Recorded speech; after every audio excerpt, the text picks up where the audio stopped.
कैसे हो सब लोग? तो आज हम पढ़ने जा रहे हैं जो एनसीईआरटी का क्लास 9 का हम जियोग्राफी जो पढ़ रहे हैं उसमें आज क्लास 9 के जियोग्राफी में चैप्टर 3 पढ़ने वाले हैं हम। चैप्टर का नाम है अपवाह। अपवाह तंत्र, यानी जो नदियों के बारे में, नदियाँ कैसे कैसे डाइवर्ट हो रही है, कहाँ कहाँ से निकलती हैं, भारत में नदियाँ कितने प्रकार की हैं, मतलब ये सारी चीजों के बारे में हम समझेंगे इसमें। इस पूरे चैप्टर में नदियों के बारे में ही जानकारी हम प्राप्त करेंगे। ठीक है, तो सबसे पहले वीडियो को लाइक कर दो एंड चैनल को सब्सक्राइब भी कर दो, अपने दोस्तों में शेयर भी कर दो। ठीक है, चलो अब क्लास स्टार्ट करते हैं हम बिना टाइम वेस्ट किए। टाइम ज़्यादा वेस्ट नहीं करना है, तो अब स्टार्ट करते हैं हम क्लास। देखो, अपवाह शब्द का सबसे एक मतलब क्या होता है ना, अपवाह शब्द एक क्षेत्र के नदी तंत्र की व्याख्या करता है। किसी एक क्षेत्र में नदी तंत्र कैसे, नदी का तंत्र मतलब क्या होता है? तंत्र मतलब नदी कितने दिशाओं में विभक्त हो रही है एंड नदी के पानी का क्या यूज है, नदी कहाँ से आ रही है, A to Z जो मिक्स होता है ना, वो सारा चीज क्या बोलाते हैं, उसको क्या बोलते हैं हम? नदी तंत्र बोलते हैं। ठीक है, अपवाह का मतलब क्या होता है? अपवाह का मतलब होता है कि एक किसी विशेष क्षेत्र में नदी तंत्र की व्याख्या जो की जाती है ना, वो अपवाह के रूप में जानी जाती है।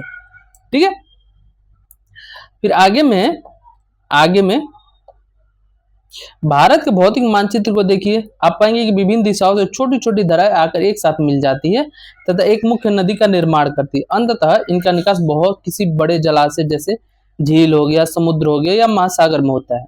एक नदी तंत्र द्वारा जिस क्षेत्र का जल प्रवाहित होता है उसे अपवाह द्रोणी कहते हैं।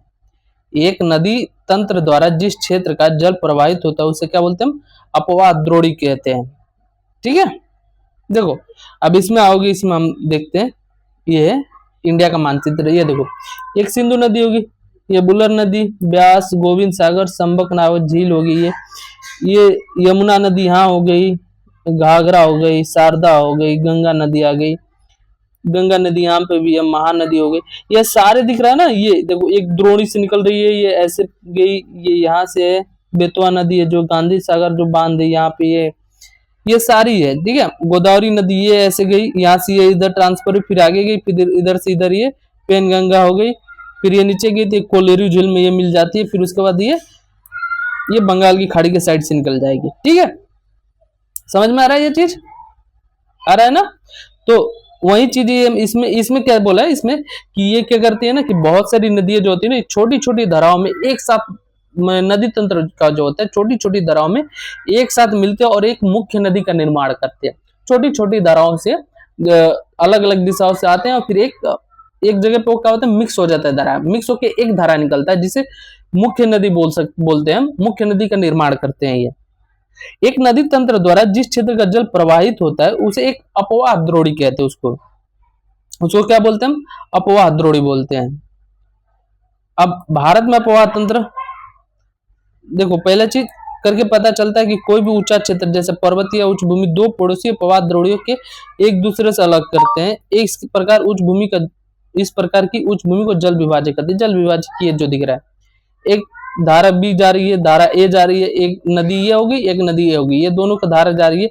इन दोनों के बीच का जो ऊंचा भाग होता है, जैसे पर्वत हो गया, कोई ऊंची भूमि होगी, जैसे लिखा हुआ है यहाँ पे पर्वत या ऊंची भूमि कोई भी हो गई, जो इन दोनों को बीच से इन दोनों को अलग करती हो, अलग करके अलग अलग दिशा में इनको भेजती है, वो जल विभाजक उनको कहते हैं। वो ऊंची भूमि जो होती है वो जल विभाजक कहलाती है। जैसे मैं देखो, क्या मेरा रूम ए पर है और बी साइड में किसी और का रूम है, बीच में एक सड़क जा रही है। ठीक है, बीच में एक सड़क जा रही है, तो बीच वाला सड़क क्या हो गया, ये हो गई जल विभाजक। ठीक है, एक कोई नदी इधर जा रही है, एक इधर जा रही है, ऊंचा जो क्षेत्र है ना, जो पानी को एक दूसरे से मिक्स होने से या मिलने से रुकता है, वो जल विभाजक कहलाता है। ठीक है, चलो भारत में अपवाह तंत्र कितने हैं, किस प्रकार के हैं, ये सारी चीजें जानते हैं। अब इस चैप्टर का मेन पर्पस यही है कि भारत में अपवाह तंत्र कितने प्रकार के हैं, कैसे हैं, ये सारी चीजों के बारे में जानकारी जिस समय मिले यही जानना है इस चैप्टर में पूरे।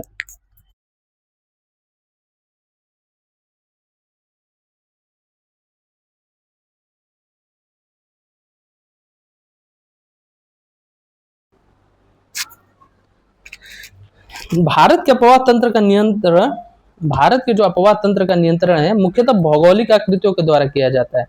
इस आधार पर भारतीय नदियों को दो मुख्य वर्गों में विभाजित किया जाता है। भारत का प्रवाह तंत्र है, भारत का प्रवाह तंत्र भौगोलिक आकृतियों पर निर्भर करता है कि कहाँ ऊंचा स्थान है, कहाँ समतल मैदान है, कहाँ पठारी क्षेत्र है।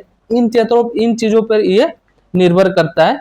और भारतीय नदियों को दो मुख्य वर्गों में बांटा जाता है। पहला वर्ग क्या है, हिमालय की नदियां जो हिमालय से निकल के आती है नीचे, एंड दूसरा क्या होगी, प्रायद्वीपीय नदी है जो प्रायद्वीपों से निकल के बाहर आती है। भारत के दो मुख्य भौगोलिक क्षेत्रों से उत्पन्न होने के कारण हिमालय तथा प्रायद्वीपीय नदियां एक दूसरे से भिन्न है। हिमालय से जो नदियां निकलती है और प्रायद्वीपों से जो नदियां निकलती है, दोनों एक दूसरे से बहुत ही भिन्न है। अब कैसे भिन्न है ये देखते हैं। हिमालय की अधिकतर नदियां 12मासी नदियां होती है। 12मासी कहने का मतलब ये है कि इन नदियों में जो हिमालय से निकलती है नदियां, इन नदियों में 12 मास यानी 12 महीने पानी रहता है। 12मासी होती है। इनमें वर्ष भर पानी रहता है क्योंकि इन्हें वर्षा के अतिरिक्त उच्च पर्वतों से पिघलने वाले हिम द्वारा भी जल प्राप्त होता है। अब 12 महीना इसमें पानी कैसे रहेंगे, 12 महीना हिमालय से जो नदियां निकल रही है उनमें 12 महीने पानी कैसे रहता है। इनमें 12 महीने पानी रहने का एक प्रमुख कारण क्या है कि पहले चीज तो जैसा बारिश हो रहा है, बारिश का पानी की वजह से तो रहता ही है वर्षा का पानी। दूसरा चीज इस पे डिपेंड करता है कि हिमालय का जो हिम होता है ना, जो बर्फ बने होते हैं, वो उसके पिघलने से जो जल निकलता है वो उसकी वजह से ये 12 मास रहती है। सबसे प्रमुख चीज कि हिमालय का हिम जो पिघलता है ना उसकी वजह से। हिमालय की दो मुख्य नदियां हैं, सिंधु और ब्रह्मपुत्र। इस पर्वतीय श्रृंखला के उत्तरी भाग से निकलती है। हिमालय की दो मुख्य नदियां कौन कौन सी है, हिमालय की दो मुख्य नदियां सिंधु और ब्रह्मपुत्र है जो हिमालय के उत्तरी भाग से निकलती है। इन नदियों ने पर्वतों को काटकर गॉर्ज का निर्माण करती हैं। हिमालय की नदियां अपने उत्पत्ति के स्थान से लेकर समुद्र तक के लंबे रास्ते को तय करती है। हिमालय की जो नदियां निकलती है ना, जहां से वो उत्पत्ति उनकी होती है वहां से लेके वो समुद्र तक चली जाती है, लंबा रास्ता तय करती है। ये बीच में कटना उड़ना नहीं होता इनका, या बीच में खत्म होगी ऐसा नहीं होता है। ये अपने मार्ग के ऊपरी भागों को तीव्र अपरदन क्रिया बड़ी सहायक नदियां आकर इनमें मिलती है। किसी नदी तथा किसी उसकी सहायक नदियों को नदी तंत्र कहा जाता है। ठीक है, नदी तथा उसकी सहायक नदियों को नदी तंत्र कहा जाता है। कोई नदी हो गई, अब इसके साथ कोई सहायक नदी ऐड हो रही, मान लो ये कोई नदी हो गई, इसके साथ एक सहायक नदी ऐसे ऐड हो गई, तो ये पूरा का पूरा ब्रांच जो ऐड होगा ना वो बोलते हैं नदी तंत्र। सिंधु नदी तंत्र के बारे में जानते पहले। नदी के जैसे पहले ये देख लो, नदी की विभिन्न अवस्थाएं क्या क्या होती है। पहले ये आएगा ना, ये डेल्टा का निर्माण करती है। ये ऐसे गोखुर झील का भी निर्माण करती है। साइड में जो यू आकार का ये बन जाता है, ये गोखुर झील का निर्माण करती है। कैसे होता है ये गोखुर झील का निर्माण, कैसे होता है ये देखो। गोखुर झील का निर्माण ऐसे होता है कि पानी पहले तो ऐसे सीधा जा रहा था, ठीक है, ऐसे ऐसे ऐसे जैसे जाता है पानी ऐसे जा रहा है, पानी फिर यहाँ से कट के ऐसे ऐड होके निकल गया। तो ये पॉइंट में जो झील का निर्माण हो जाता है ना इस एरिया में भी यू आकार का, वो गोखुर झील कहलाता है। फिर विसर्प का निर्माण, विसर्प यानी इसे जो सर्प की तरह जो जा रही है उसको, ठीक है। सिंधु नदी तंत्र के बारे में जाने पहले, अच्छा सॉरी पॉइंट ये वाला छूट गया था, वैसे कोई ना इसको ऐड कर लेते हैं। भारी मात्रा में सिल्ट और बालू का संवहन करती है। मध्य एवं निचले भागों में नदियां विसर्प, गोखुर झील तथा अपने बाढ़ और मैदानों में बहुत सी अन्य निक्षेपण आकृतियों का निर्माण करती है। कोई भी नदी अगर जाती है ना नदी, तो वो क्या करती है, वो विसर्प का निर्माण करती है, गोखुर झील, विसर्प, डेल्टा, ये सब की निर्माण करती है वो। अधिकतर प्रायद्वीपीय नदियां मौसमी होती है। प्रायद्वीपीय नदियां जो होती है ना प्रायद्वीपीय, वो अत्यधिक क्या होती है, वो मौसमी होती है, मौसम के अनुसार चलते हैं। जैसे बारिश के मौसम में उसके अंदर पानी है, बारिश खत्म पानी खत्म, ऐसे होता है क्योंकि इनका प्रभाव वर्षा पर निर्भर करता है। ठीक है, शुष्क मौसम में बड़ी नदियों का जल भी घटकर छोटी छोटी धाराओं में बहने लगता है। हिमालय की नदियों की तुलना में प्रायद्वीपीय नदियों की लंबाई कम तथा छिछली होती है। हिमालय की नदियां बहुत लंबे सफर तय कर सकती है, वो बहुत लंबा मतलब बहुत अत्यधिक दूरी तय करती है। मतलब जहां से वो निकलती है वहां से लेकर समुद्र तक की दूरी भी तय कर लेती है। लेकिन जो प्रायद्वीपीय नदी होती है ये मौसमी नदियां होती है, अत्यधिक वर्षा पे निर्भर होती है ये। तो वर्षा जब तक है ठीक है, नहीं वर्षा वो सूख जाती है फिर। तो ये इसलिए प्रायद्वीपीय नदी का लंबाई इनकी क्या होती है, कम होती है, और ये छिछली होती है। छिछली इन द सेंस ये हर जगह से टूटा हुआ होती है, इधर उधर छोटी छोटी नदियां निकलती रहती है। फिर भी इनके कुछ केंद्रीय उच्च भूमि में से निकलती है तथा पश्चिम की तरफ बहती है। प्रायद्वीपीय भारत की अधिकतर नदियां पश्चिमी घाट से निकलती है तथा बंगाल की खाड़ी की तरफ बहती है। एक तुम्हें यहाँ पर पॉइंट मिल गया।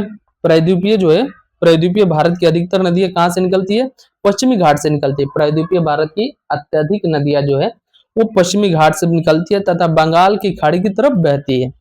हिमालय की नदियां सिंधु, गंगा, ब्रह्मपुत्र हिमालय से निकलने वाली प्रमुख नदियां हैं। ये सिंधु हो गई, गंगा हो गई, ब्रह्मपुत्र होगी, ये हिमालय से निकलने वाली प्रमुख नदियां। ये नदियां क्या होती है? लंबी होती है तथा अनेक महत्वपूर्ण एवं बड़ी सहायक नदियां आकर इनमें क्या होती है? मिल जाती है। सबसे पहले देखते हैं सिंधु नदी तंत्र। सिंधु नदी का उद्गम मानसरोवर झील के निकट तिब्बत में है। सिंधु नदी कहां से निकलती है? मानसरोवर झील से निकलती है, जो कि तिब्बत में स्थित है। और ये पश्चिम की ओर बहती हुई यह नदी भारत में जम्मू कश्मीर के लद्दाख जिले में प्रवेश करती है। इस भाग में यह एक बहुत ही सुंदर दर्शनीय गर्ज का निर्माण करती है। इस क्षेत्र में बहुत सी सहायक नदी जैसे जोस्कर होगी, नुब्रा होगी, श्योक होगी, हुंजा होगी, इस नदी में मिलती है। सिंधु नदी मानसरोवर झील जो कि तिब्बत में स्थित है, वहां से इसका होता है? उद्गम होता है और वहां से वो पश्चिम की ओर बहती हुई भारत के जम्मू कश्मीर के जो लद्दाख क्षेत्र है, लद्दाख क्षेत्र में प्रवेश करती है और वहां पे गॉर्ज का निर्माण करती है। इसकी वहां पे बहुत सारी सहायक नदी ऐड होती है, जिसमें प्रमुख क्या है? जास्कर हो गया, नुब्रा हो गया, श्योक हो गया और हुंजा हो गया। हुंजा सिंधु नदी बलूचिस्तान तथा गिलगित से बहते हुए अटक में पर्वतीय क्षेत्र से बाहर निकलती है। सिंधु नदी जो है वो बलूचिस्तान और गिलगित से बहते हुए अटक में पर्वतीय क्षेत्र से बाहर निकलती है और सतलुज, ब्यास, रावी, चेनाब तथा झेलम आपस में मिलकर पाकिस्तान में मिठानकोट के पास सिंधु नदी में मिल जाती है। ठीक है, जो सतलुज हो गए, ब्यास हो गए, रावी हो गए, चेनाब हो गए और झेलम हो गए, ये पांचों नदी एक साथ मिलकर पाकिस्तान के मिठानकोट के पास सिंधु नदी में ये पांचों मिल जाते हैं जाके। इसके बाद ये नदी दक्षिण की तरफ बहती है।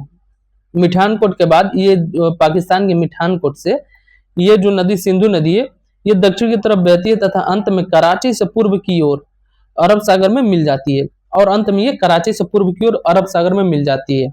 सिंधु नदी के मैदान का ढाल बहुत धीमा है।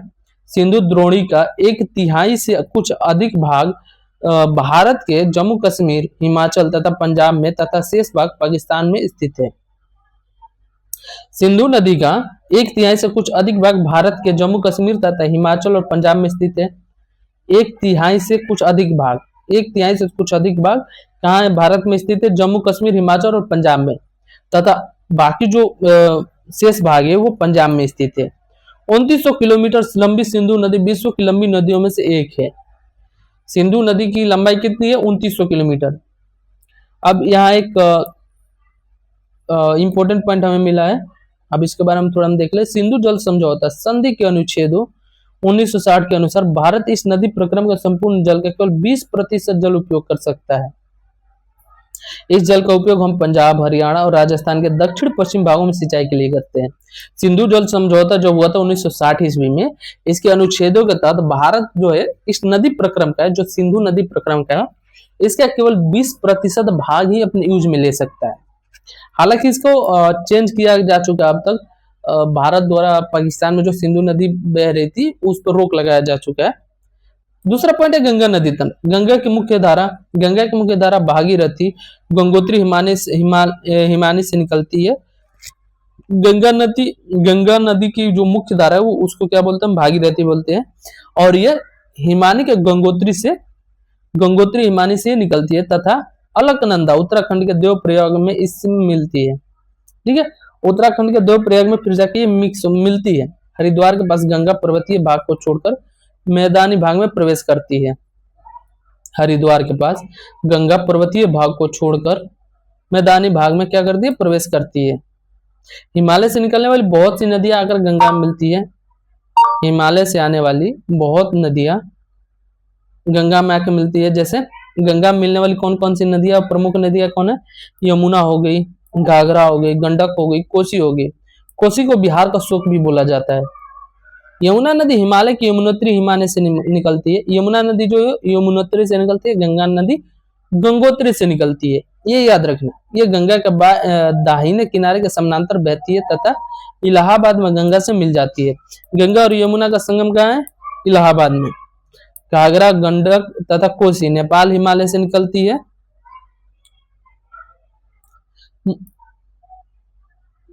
इनके कारण प्रत्येक वर्ष उत्तरी मैदान के कुछ हिस्सों में क्या होती है? बाढ़ आती है।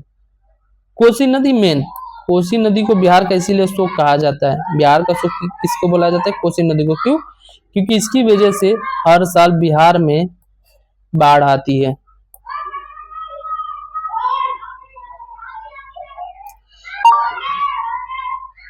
नमामि गंगे परियोजना, नमामि गंगे परियोजना एक एकीकृत संरक्षण मिशन है। नमामि गंगे परियोजना जो है जैसे गंगा नदी में जो कूड़ा कचरा फैल रहा था एंड गंगा नदी को बहुत प्रदूषित किया जा रहा था, इसको सेव करने के लिए एक परियोजना चलाएगी भारत सरकार द्वारा, नमामि गंगे परियोजना। ये क्या है? इसके द्वारा क्या राष्ट्रीय नदी गंगा संबंधित 2 उद्देश्य यानी प्रदूषण के प्रभाव को कम करना तथा उसके संरक्षण और कायाकल्प को पूरा किया जा सके, इसके लिए किस परियोजना को स्टार्ट किया गया? नमामि गंगे परियोजना, जिससे बड़े पैमाने पर। लेकिन ये वो नदियां जो मिट्टी को उपजाऊपन प्रदान कर कृषि योग्य भूमि बनाई देती है।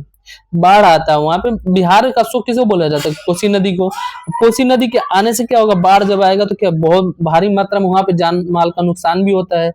लेकिन जान माल का नुकसान तो होता ही होता है, लेकिन वो जिस एरिया से फिर निकल जाती है तो जो मिट्टी वहां पे रह जाती है ना, मिट्टी जो रुक जाती है वहां पे, वो बहुत उपजाऊपन होती है, कृषि योग्य भूमि होती है वो बहुत ही। प्रायद्वीपीय उच्च भूमि से आने वाली मुख्य सहायक नदियां जो है, प्रायद्वीपीय उच्च भूमि से जो आने वाली मुख्य सहायक नदियां कौन सी है? चंबल होगी, बेतवा होगी, सोन होगी। ये अर्ध शुष्क क्षेत्रों से निकलती है। इनकी लंबाई कम तथा इनमें पानी की मात्रा भी कम होती है। क्यों? क्योंकि प्रायद्वीपीय उच्च भूमि से निकलती है। ये मैक्सिमम किस पानी पर निर्भर करती है? ये वर्षा के पानी पर मैक्सिमम डिपेंडेंट होती है। बाएं तथा दाहिने किनारे की सहायक नदियों के जल से परिपूर्ण होकर गंगा पूर्व दिशा में पश्चिम बंगाल के फरक्का तक बहती है। चारों तरफ से उसके पास गंगा में चारों तरफ से हर दिशा से गंगा में पानी जब मिक्स हो जाता है तो ये मिक्स होने लगता है ना, तो ये बहुत बड़ा धारा प्रवाह स्टार्ट हो जाता है इसका। एंड गंगा फिर उसके बाद से पूर्व दिशा में बहना स्टार्ट कर देते, पूर्व दिशा से होते हुए पश्चिम बंगाल पहुंचती है। पश्चिम बंगाल के फरक्का तक ये जाके बहती है। यह गंगा डेल्टा का सबसे उत्तरी बिंदु है। सबसे उत्तरी बिंदु कौन सा है? फरक्का है। यह नदी दो भागों में बट जाती है। पहले भागीरथी हुगली जो इसकी एक वितरिका है, दक्षिण की तरफ बहती है तथा डेल्टा के मैदान से होते हुए बंगाल की खाड़ी में मिल जाती है। पहला पॉइंट, गंगा नदी जो है ना 2 भागों में बट जाती है। यहाँ पे पहला क्या नाम? भागीरथी हुगली जो कि एक वितरिका है, इसका एक टूटा हुआ भाग है। ये क्या दक्षिण की तरफ बहती है और डेल्टा के मैदान से होते बंगाल की खाड़ी में जाके मिल जाती है। फिर मुख्य धारा दक्षिण की ओर बहती हुई बांग्लादेश में प्रवेश करती है। जो इसका एक धारा क्या होता है? भागीरथी जो धारा है इसका वितरिका, ये यहाँ से चेंज होके जाके बंगाल की खाड़ी में गिर जाती है और बंगाल की खाड़ी में मिक्स हो जाती है। फिर दूसरी जो होती है ना धारा, जो मुख्य धारा है इसकी गंगा की, ये बांग्लादेश में प्रवेश करती है और ब्रह्मपुत्र नदी इससे आकर मिल जाती है। गंगा से आके फिर यहाँ पे बांग्लादेश में ब्रह्मपुत्र नदी इसमें आके मिल जाती है। अंतिम चरण में गंगा और ब्रह्मपुत्र समुद्र में विलीन होने से पहले मेघना के नाम से जानी जाती है।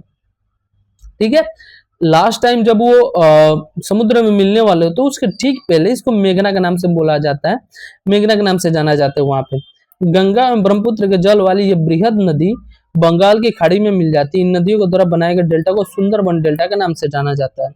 गंगा और ब्रह्मपुत्र के द्वारा जो डेल्टा का निर्माण किया गया सुंदरबन डेल्टा, उसको हम बोलते हैं। और ये जाके फिर ये भी बंगाल की खाड़ी में मिल जाती है। सुंदरबन डेल्टा का नाम वहां पाए जाने वाले सुंदरी पादप के नाम से लिया गया है। सुंदरबन डेल्टा विश्व का सबसे बड़ा तेजी से वृद्धि करने वाला डेल्टा है। यहाँ रॉयल बंगाल टाइगर भी पाए जाते हैं। रॉयल बंगाल टाइगर कहाँ पाए जाते हैं? सुंदरबन डेल्टा में पाए जाते हैं। और सुंदरबन डेल्टा का नाम कैसे पड़ा? इसका यहाँ पे जो सुंदरी पादप होते थे उनके नाम पे सुंदरबन डेल्टा का नाम सुंदरबन डेल्टा पड़ा। गंगा की लंबाई कितनी है? 2500 किलोमीटर से भी अधिक है। गंगा नदी के अपवाह तंत्र को पहचान सकते हो। अब यहाँ पे अंबाला नगर, सिंधु तथा गंगा नदी तंत्रों के बीच जल विभाजक परिस्थित है। अंबाला से सुंदरबन तक मैदान की लंबाई लगभग 1800 किलोमीटर है, परंतु इसके ढाल में गिरावट मुश्किल से 300 मीटर है। दूसरे शब्दों में अगर कहें तो प्रति 6 किलोमीटर की दूरी पर ढाल में गिरावट केवल 1 मीटर है, इसलिए नदियों में अनेक बड़े बड़े विसर्प बन जाते हैं। ब्रह्मपुत्र नदी तंत्र। ब्रह्मपुत्र नदी तिब्बत के मानसरोवर झील के पूर्व तथा सिंधु एवं सतलुज के स्रोतों के काफी नजदीक से निकलती है। ब्रह्मपुत्र नदी तिब्बत के मानसरोवर झील के पूर्व से निकलती है, इतना समझो तुम। इसकी जो लंबाई है ना सिंधु से कुछ अधिक है, परंतु इसका अधिकतर मार्ग भारत से बाहर स्थित है। ब्रह्मपुत्र नदी का जो मार्ग है अधिकतर यानी मैक्सिमम भारत से बाहर ही स्थित है इसका। यह हिमालय का समानांतर पूर्व की ओर बहती है। यह हिमालय का समानांतर पूर्व की ओर बहती है। नामचा बरवा शिखर 7,757 मीटर जो है की ओर पहुंच कर यह अंग्रेजी के यू अक्षर जैसा मोड़ बनाकर भारत के अरुणाचल प्रदेश में गौर्ज के माध्यम से प्रवेश करती है। ठीक है, ब्रह्मपुत्र नदी अधिकतर भारत से बाहर ही बहती है, लेकिन ये हिमालय के ये नामचा बरवा शिखर जो भारत में यहाँ पहुंच कर ये अंग्रेजी के यू आकार का शेप लेती है और भारत के अरुणाचल प्रदेश वाले क्षेत्र में प्रवेश कर जाती है। यहाँ पे अरुणाचल प्रदेश में ब्रह्मपुत्र नदी जो प्रवेश करती है इसको दिहांग कहा जाता है, दिहांग के नाम से जाना जाता है, तथा दिबांग, लोहित, केनुला एवं दूसरी सहायक नदियां इससे मिलकर असम में ब्रह्मपुत्र का निर्माण करती है। ठीक है, दिबांग, लोहित, केनुला और दूसरी सहायक नदियां इसमें मिलकर असम में ब्रह्मपुत्र के क्या करती है, निर्माण करती है। ब्रह्मपुत्र को तिब्बत में क्या बोलते हैं, सांगपो, तथा बांग्लादेश में जमुना बोलते हैं। जमुना, यमुना नहीं जमुना। ठीक है,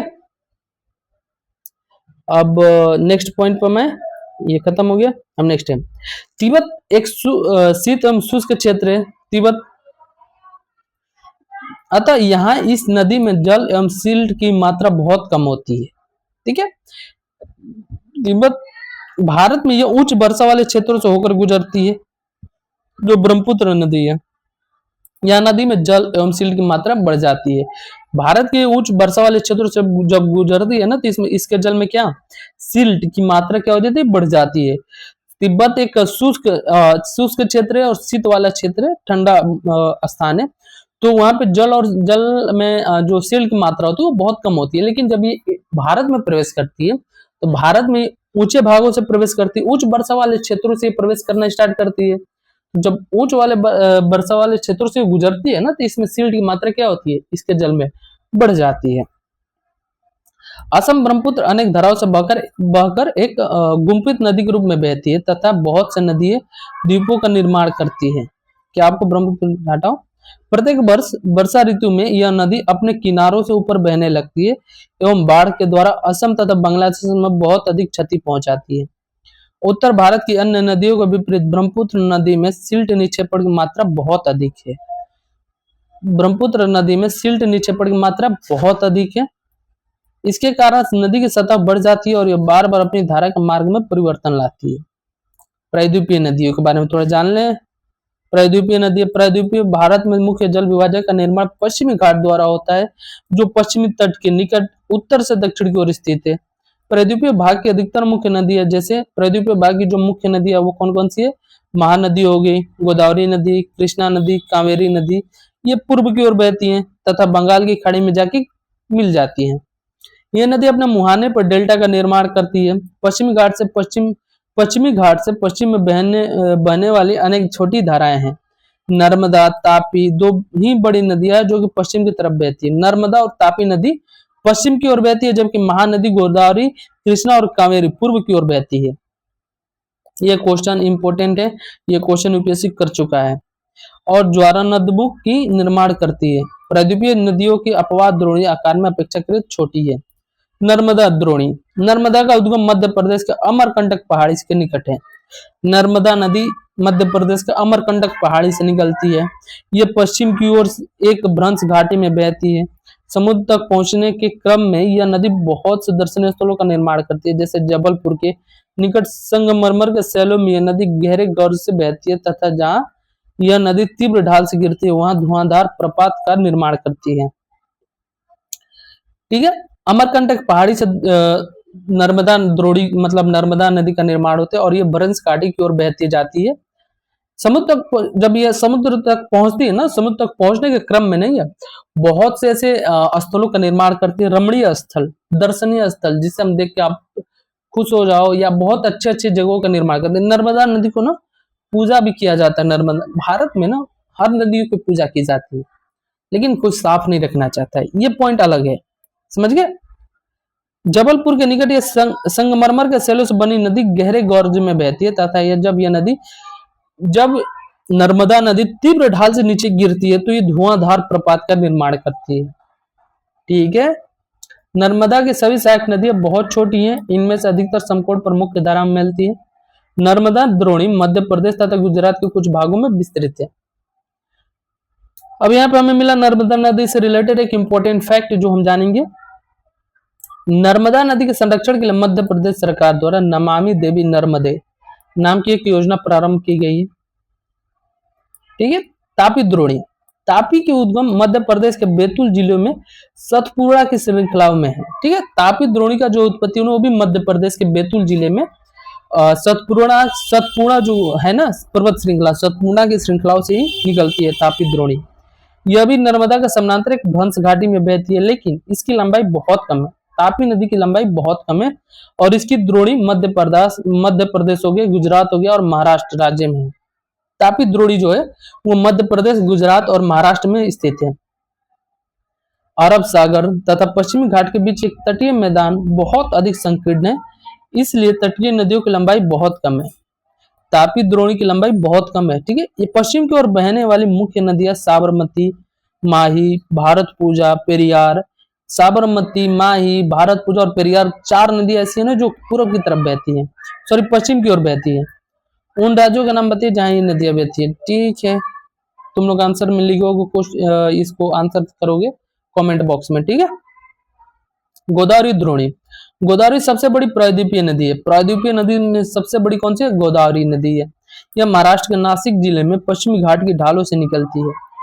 ठीक है, यह महाराष्ट्र के नासिक जिले से पश्चिमी घाट से निकलती है गोदावरी नदी, और इसकी लंबाई लगभग 1500 किलोमीटर है गोदावरी नदी की। यह बहकर बंगाल की खाड़ी में गिरती है। प्रायद्वीपीय नदियों में इसका प्रवाह तंत्र सबसे बड़ा है। इसकी द्रोणी महाराष्ट्र नदी द्रोणी का 50% भाग, गोदावरी का 50% भाग जो है वो महाराष्ट्र में इस द्रोणी का, मध्य प्रदेश, फिर ओडिशा तथा आंध्र प्रदेश में स्थित। बाकी का जो 50% है ना वो मध्य प्रदेश हो गया, उड़ीसा हो गया, आंध्र प्रदेश में स्थित है गोदावरी नदी का। ठीक है, इसकी लंबाई लगभग 1500 किलोमीटर है और यह सबसे बड़ी प्रायद्वीपीय नदी है। यह पश्चिमी घाट के ढालों से निकलती है जो कि महाराष्ट्र के नासिक जिले से पश्चिमी घाट से निकलती है। ठीक है, गोदावरी में अनेक सहायक नदियां मिलती हैं, जैसे पूर्णा होगी, बरधा होगी, प्रणीता होगी, मांजरा होगी, बेनगंगा होगी, पेनगंगा होगी। इनमें से अंतिम तीनों सहायक नदियां बहुत बड़ी हैं। बड़े आकार और विस्तार के कारण से दक्षिणी गंगा के नाम से भी जाना जाता है। गोदावरी नदी को दक्षिणी गंगा के नाम से भी जाना जाता है। उसके बाद है महानदी द्रोणी। महानदी का उद्गम छत्तीसगढ़ की उच्च भूमि से है तथा यह उड़ीसा से बहते हुए बंगाल की खाड़ी में मिल जाती है। महानदी जो है वो छत्तीसगढ़ से निकलती है और उड़ीसा की ओर बहते हुए बंगाल की खाड़ी में क्या होती है? मिल जाती है। महानदी की लंबाई 860 किलोमीटर है। इसकी अपवाह द्रोणी जो है ये कहाँ से अपवाह, इसका मतलब कहाँ ये प्रवाहित होती है, किस किस क्षेत्र में? महाराष्ट्र क्षेत्र हो गया, छत्तीसगढ़ हो गया, झारखंड हो गया, उड़ीसा हो गया क्षेत्र। इन क्षेत्रों में महानदी द्रोणी प्रवाहित होती है। कृष्णा द्रोणी, महाराष्ट्र के पश्चिमी घाट में महाबलेश्वर के निकट एक स्रोत से निकलकर कृष्णा लगभग 1400 किलोमीटर बहकर बंगाल की खाड़ी में क्या होती है? गिरती है। कृष्णा द्रोणी जो है, कृष्णा नदी, वो महाराष्ट्र के पश्चिमी घाट से महाबलेश्वर के निकट से निकलकर लगभग 1400 किलोमीटर क्षेत्र में बहती है और बंगाल की खाड़ी में जाके फिर मिल जाती है। तुंगभद्रा होगी, कोयना होगी, घाट प्रभा होगी, मुसी होगी, भीमा होगी, इसकी सहायक नदी है कृष्णा नदी की। इसकी द्रोणी महाराष्ट्र हो गया, कर्नाटक, आंध्र प्रदेश, इस क्षेत्रों में फैला हुआ है।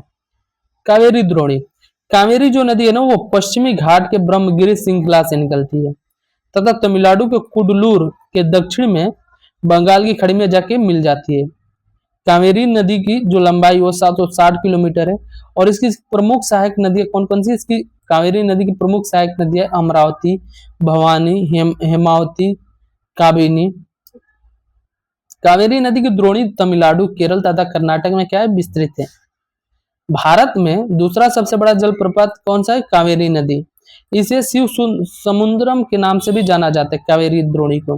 प्रपात द्वारा उत्पादित विद्युत मैसूर, बेंगलोर तथा कोलार स्वर क्षेत्र को प्रदान की जाती है। इन बड़ी नदियों के अतिरिक्त छोटी नदियां जो पूर्व की तरफ बहती है, जैसे दामोदर होगी, ब्राह्मणी होगी, बैतरणी होगी तथा सुवर्णरेखा होगी। ठीक है। पृथ्वी के धरातल का लगभग 71% भाग जल से ढका हुआ है, यानी 2/3 भाग जो है, या 3/4 बोल सकते हो। केवल 3% ही स्वच्छ जल इसमें उपलब्ध है, जिसका ये अगर नहीं तुम पढ़े हो तो क्लास 6 का हमारा अपलोडेड है, जाकर पढ़ लो, थोड़ा अच्छे से समझ में आ जाएगा ये पॉइंट। ठीक है। झीलों के बारे में जान लें। कश्मीर घाटी तथा प्रसिद्ध डल झील नाव वाले घरों तथा शिकारों से परिचित होंगे ही। प्रत्येक वर्ष हजारों पर्यटकों को यह आकर्षित करता है। कश्मीर घाटी का डल झील हो गया या नाव वाले घर हो गया, ये सारी चीजें। तैराकी के लिए जलीय खेलों का आनंद लिया होगा, कल्पना कीजिए कश्मीर हो गया। एक क्वेश्चन हो गया। यहाँ इंपॉर्टेंट पॉइंट हमारे है कि बड़े आकार वाली झीलों को समुद्र कहा जाता है, जैसे कैस्पियन हो गया, मृत सागर हो गया, अरल सागर हो गया। भारत में बहुत सारी झीलें हैं, भारत में बहुत सी झीलें हैं। ये एक दूसरे से आकार और अन्य लक्षणों में भिन्न भिन्न भी होती हैं।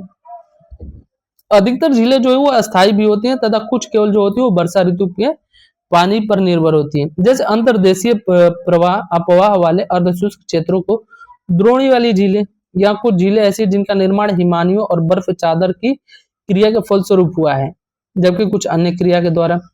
एक विसर्प नदी बाढ़ वाले क्षेत्रों को काटकर गोखुर झील का निर्माण करती है। स्पीड तथा बाररोधी का तटीय क्षेत्रों में लगुन का निर्माण करती है, जैसे चिल्का झील हो गया, पुलिकट झील हो गया, कोलेरू झील हो गया।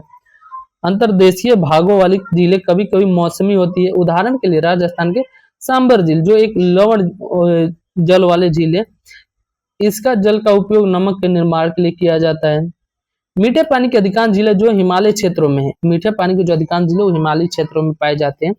मुख्यतः यह हिमानी द्वारा बनता है, हिमालय क्षेत्र में तो हिमानी द्वारा ही बनेगा। दूसरे शब्दों में कहे तो ये तब बनी है जब हिमानियों ने ये या तो कोई द्रोणी गहरी बनाई जो बाद में हिम पिघलने से भर गई, या गैसीय क्षेत्र में सिलाव अथवा मिट्टी से हिमानी मार्ग बंधे गए। इसके विपरीत जम्मू तथा कश्मीर की वुलर झील भूगर्भीय क्रियाओं से बनी है। यह भारत की सबसे बड़ी मीठे पानी वाली प्राकृतिक झील है। डल झील, भीमताल, नैनीताल, लोकताक तथा बड़ा पानी कुछ अन्य महत्वपूर्ण मीठे पानी की झीलें हैं।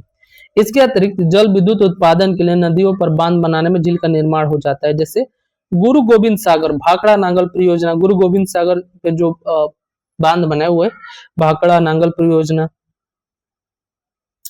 झीलें जो होती है ना, मानव के लिए क्या होती है, अत्यधिक लाभदायक होती हैं। एक झील नदी के बहाव को सुचारू रूप से बनाने में सहायक होती है।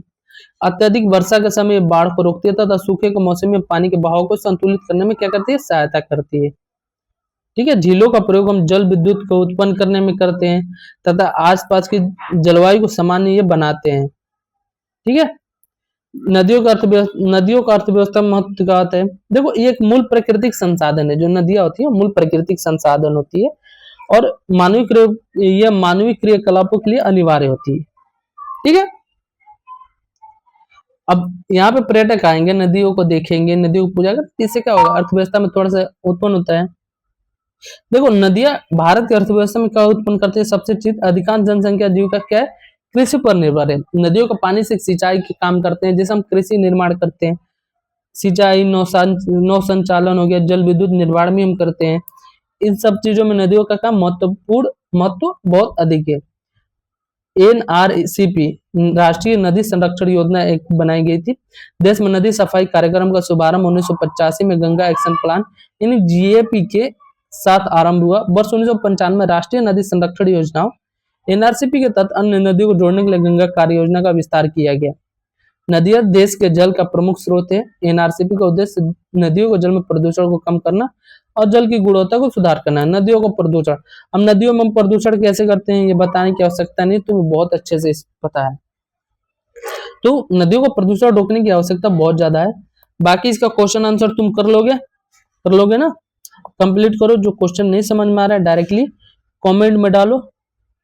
बाकी हम कल के क्लास में पढ़ेंगे जलवायु के बारे में। NCERT का जो क्लास 9 का है चैप्टर 4 हम पढ़ेंगे कल जलवायु के बारे में। तब तक वीडियो को लाइक करो और चैनल को सब्सक्राइब अभी तक नहीं कर पाए हो तो करो जल्दी। ठीक है, मिलते हैं फिर कल के क्लास में।